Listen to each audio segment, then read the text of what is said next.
Not bad. Not a bad little fish.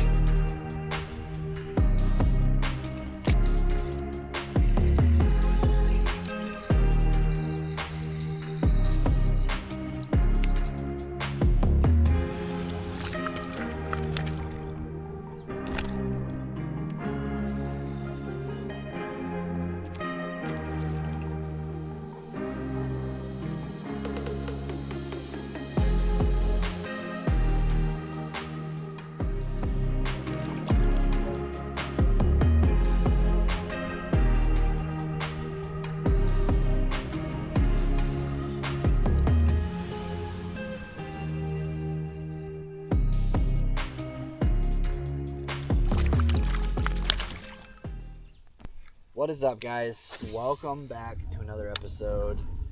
Today, we're fishing a local reservoir that has both smallmouth and largemouth. And as you saw by the intro, very, very energetic smallmouth that like to turn themselves into rocket ships and take flight on almost every hook set. So it's a lot of fun to fish here, but we're also kind of on a mission. So I have a tournament here in a little over a month, and I need to figure out the spot within the spot to find those bigger than average fish so that I can get a good game plan. Now, this is a term I realize I talk about this sometimes in the Spawn podcast, and I mention this in videos, but I've never really defined it. What is the spot within the spot? What the heck does that mean, right? So what we're referring to when anglers say that is there is certain places like this that have so many fish. And it's just so populated with fish that you could catch fish all day. But if you specifically want to catch larger than average, you want to get the biggest ones you possibly can, there's a little strategy involved. You need to take the time to figure out where the bigger ones live, and that's the spot within the spot.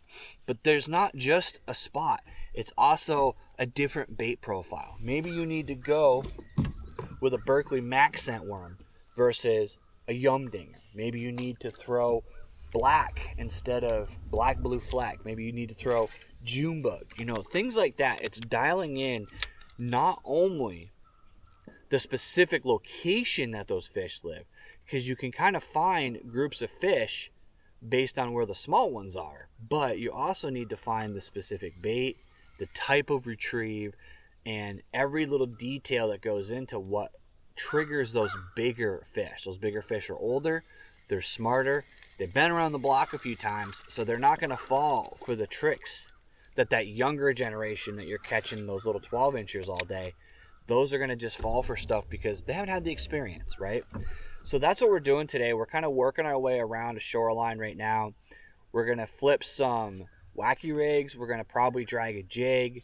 We're going to try Texas rig. We're really just going to go through a junk fishing day, start documenting and dialing in what baits work the best, what baits don't seem to produce, and ultimately see if we can upsize our bite and, in the meantime, have a bunch of fun catching all these little rocket ships.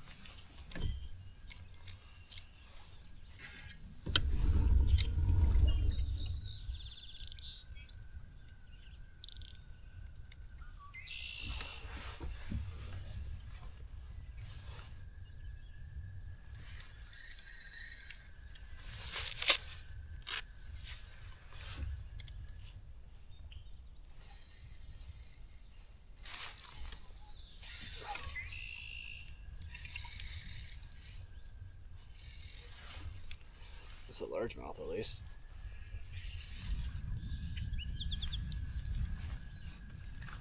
A little heavier guy.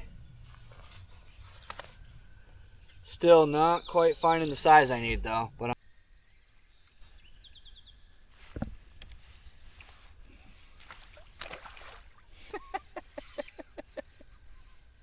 come here, bud. Come here, little guy.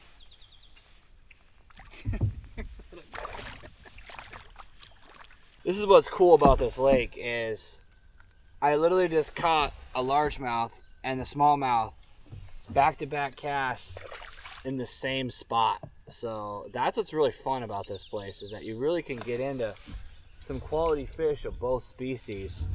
I mean, that's not a large fish. It's not a huge monster, but it's still just fun to literally throw a wacky rig in, back-to-back casts, and get two fun fish to catch. You know, super heavy, not really super long, and be able to just do that in a little area. All right, there you go, guys. That little guy was kind of a fun fish catch because I caught it using forward-facing sonar. It's something I've been playing around with when I'm moving from spot to spot. I'm actually taking the time to look for big marks and see if there's fish there. And I casted right to him, watched him bite it, watched him eat it. I will say I understand the hype about forward-facing sonar, and when you're looking for big fish, when you're trying to locate fish in areas that I would never have fished this area if there wasn't for the technology that I have. I would have just blown right through here. I may have rolled a swim jig or like a crankbait and just kind of fan casted, but what I've started doing is just slowly rolling along and heading through. And I saw that mark suspended about 8 feet down, threw the wacky rig right to it, and that resulted in a fish. And that's something that I think is going to be the advantage of that technology. Is it something that I'm going to do all the time?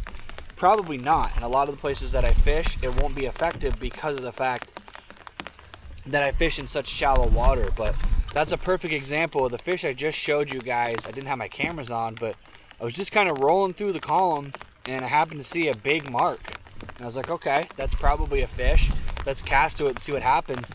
And boom, landed it. So that's going to be something that I'm going to have to keep an eye on as I cross through here, because there very well may be some fish that are suspended in the column that I can pull up using some finesse techniques.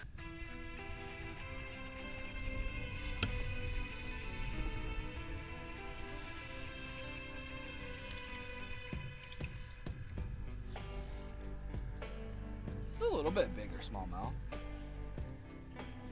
Come here, buddy. Oh, come here.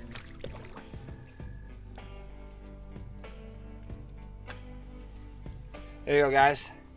Fairly long little guy.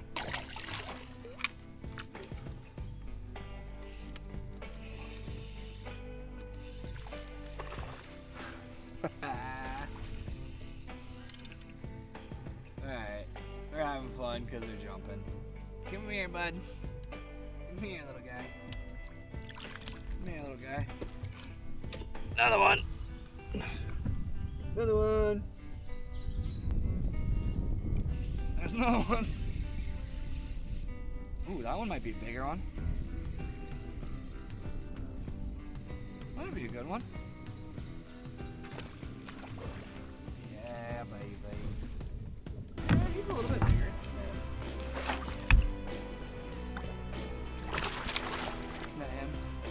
Just gonna put you on a board real quick, homie. Alright, so he's 15 and a half. Not an awful looking fish. Nice 15 and a half inch smallmouth. Pretty nice looking fish. 15 and a half. Ooh. Scared the shit out of me. Here, buddy. Oh, I hope you guys got that on the back camera. That little guy wasn't much bigger than that spook. Well, that was fun for a little bit. Sometimes I like to do that in the super shallow water. When you get to a point where you're in like 3-4 feet of water and there's not a lot of structure or anything in particular that you can cast to, sometimes I'll pull out a spook like this one right here. This is an A-Bay Lure Lab paint job, but it's a topwater spook, and what I'll do is I'll throw it in that 2 foot of water stuff, and I'll just work it over the top.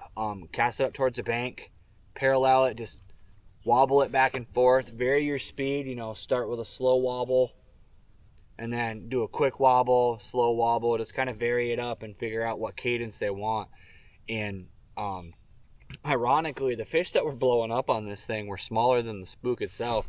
That's why I wasn't landing them. I hooked probably 3-4 of them, but just couldn't get them back to the boat because they were just so little compared to the actual bait that they were biting. But it's a fun way to catch fish. So, you know, if I'm not going to catch big ones, it's fun to at least get a topwater blow up. And actually tomorrow my plan is to do a topwater send, so do a little practice for that as well. But we made our way off along a major point. I'm seeing a lot more fish activity on this side of the lake, so that makes me believe that the next time I come here, I think I'm going to focus on this area.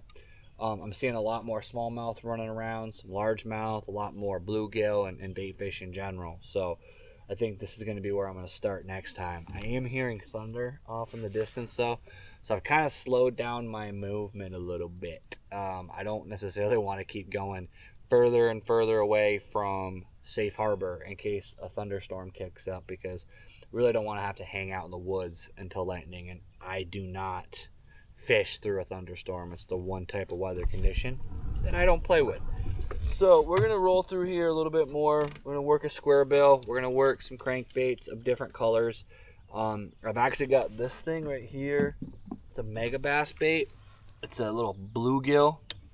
I'm going to roll that through the column too, see if I can get some fish to fire on that as well. And hopefully we'll be able to get on another little pod of fish and get some big bites. But if not, it's been a fun day either way. Stop recording.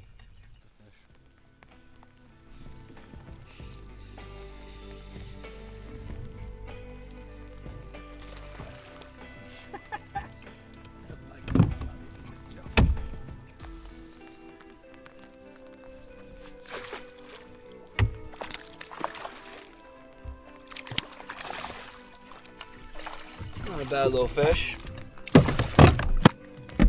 He's long. He's about another 15-incher or so. Another nice fish. 15. Alright guys, not sure how well you can hear me. My mic won't connect right now, but that storm I was worried about, the thunder and lightning, I think it's here. Skies got real dark. Wind picked up. It is starting to pour, so we are going to pedal our butts off back to shore and get the heck out of here before that thunder and lightning comes in. It's a great day on the water. Caught a bunch of fish. Unfortunately, was not able to really find the big ones. But let's be honest, catching 10 fish, a bunch of jumping smallmouth, having a great day on the water. Doesn't really matter that I didn't catch the big ones. So got a whole another 2 more days this weekend of fishing ahead of me. Gonna look forward to that. So be on the lookout for that content, guys. Want to thank you for coming along with me. I really appreciate you taking time to watch this video. If you haven't already, hit that like, hit that subscribe. As always, let's get out there and catch more fish.